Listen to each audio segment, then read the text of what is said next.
आज जना कोळीनबाईच्या शॉपमध्ये फ्रेश ओला जवळा आला होता विकायला.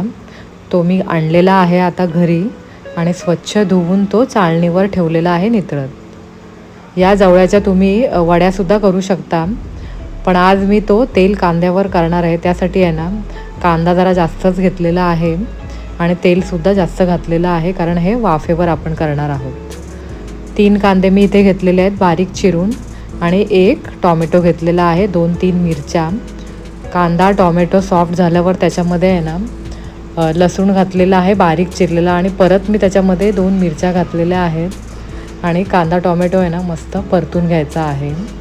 कांदा टॉमॅटो सॉफ्ट झाल्यावर त्याच्यामध्ये हळद, धना पावडर आणि आगरी लाल तिखट मसाला घालायचा आहे आणि मसाल्यांना तेल सुटेपर्यंत परतून घ्यायचा आहे.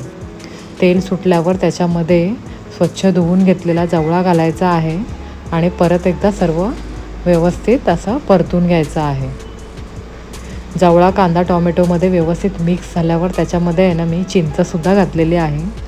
बारीक चिरलेली खूप सारी कोथिंबीर घालायची आहे. चवीनुसार मीठ घातलेलं आहे आणि परत एकदा सर्व मिक्स करून घ्यायचं आहे.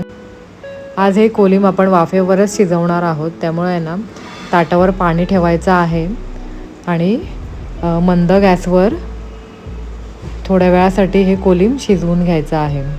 थोड्या वेळानंतर परत एकदा झाकण काढायचं आहे आणि परत एकदा सर्व व्यवस्थित मिक्स करायचं आहे.